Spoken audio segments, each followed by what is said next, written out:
guys, it's Bethany here again. A couple weeks ago, my 9-month-old daughter Ellie and I drove down, just the two of us, about a 6-hour drive down to Georgia to visit one of my old friends.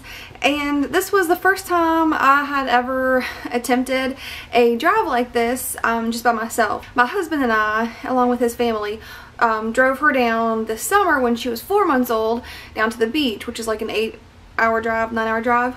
But yeah, this was the first like major thing that I have ever attempted, major trip that I have ever attempted on my own without anybody's help. It was just me. So I learned a lot from this trip, and I wanted to share these things that I have learned with you guys in case, you know, maybe you're planning on a trip by yourself, or even if you just are going with your husband or partner or girlfriend, boyfriend, whatever. These will probably still help you out too. Okay, so this is my first thing. My husband and I, whenever we go on trips, we will wake up super early, get ready, and go, like, hit the road immediately. I could not do that with her. Just because since it was only me, I did not want to risk being not well rested and falling asleep at the wheel or that kind of thing, and there wasn't another driver there that I could switch off with whenever I got tired.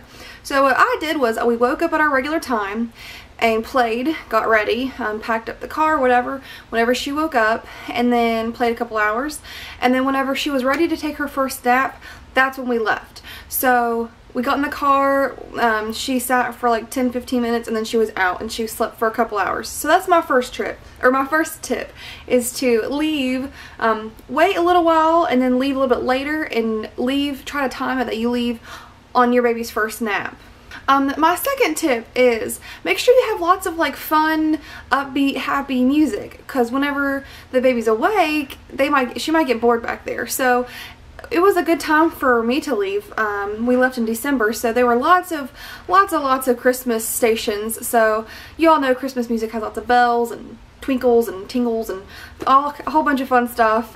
So it was fun listening to Christmas music. I think I'm like the only person in the world that still enjoys Christmas music, but I do. So she and I both had a fun little, you know, singing party in the car listening to Christmas music. Here's another tip. Get a cheap little trinket of a new toy before you go, and don't give it to your baby until you leave. So whenever the baby starts getting restless or whatever, get bored back there, show her and give her the new toy, because that'll keep her occupied for a little while, and yeah, she's excited because there's a new toy, a new thing to explore and to figure out and to learn and play with. Here's another tip. This is like probably the biggest one. There will be times where like you're stuck in traffic, or something will always happen that you can't plan for, like a wreck ahead of you, or you know, whatever, you're stuck in traffic. So a good thing that I learned is to have a little basket in the front seat of 50 different toys or trinkets or whatever things that your kids like to play with. I'll insert a picture here of what my front seat looked like.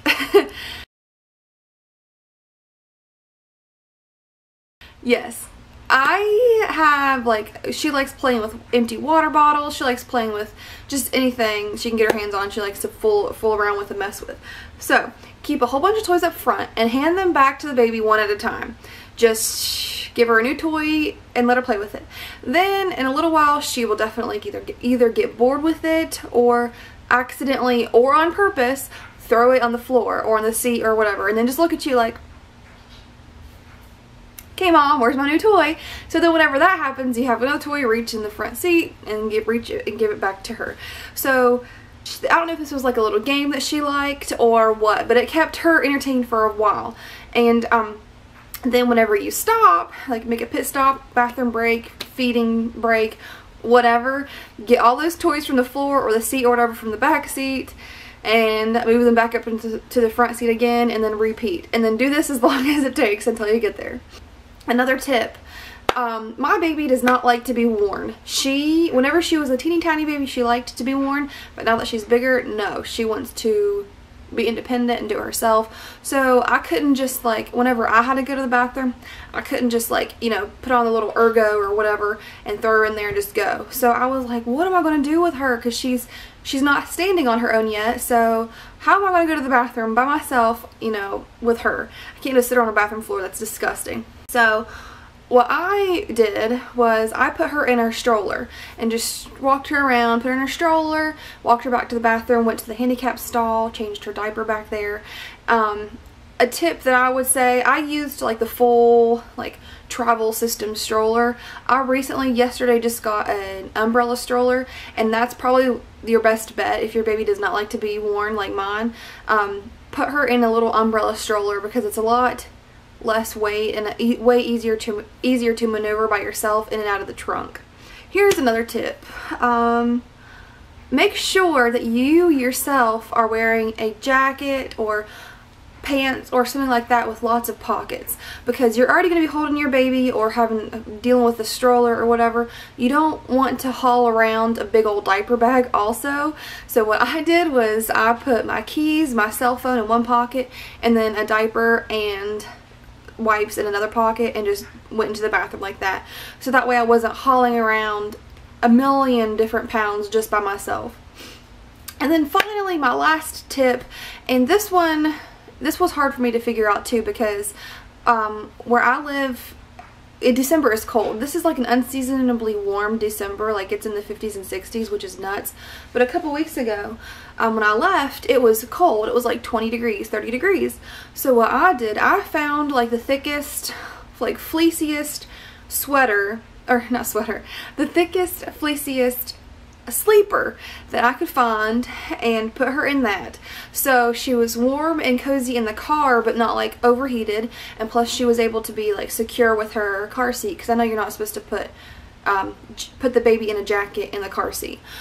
So what I did, I just put her in a really warm fleecy sleeper, then put her in the car seat, and then put a blanket over top of her, or like wrapped a blanket around her whenever I was moving her from the car to a stroller, or like from a stroller to inside somewhere when we were outside, because I was like, I really do not want to fool with putting a jacket on, taking a jacket off, here, blah, blah, blah, blah, in and out of the car seat. So well, that's what I did. Really thick fleecy sleeper, and then a thick blanket. And yeah, finally, my last tip is to just like be patient, because like I said, it's supposed to be a 6-hour drive, and on the way down there it ended up being an 8-hour drive. So we got stuck behind a massive wreck, like a very bad wreck. And yeah, luckily I had those little puffs with me in the front seat, so she was starting to get hungry, so I could just like reach around and like feed her little puffs individually. I hope that this video helps you out. Like I said, it wasn't actually nearly as bad as I was expecting.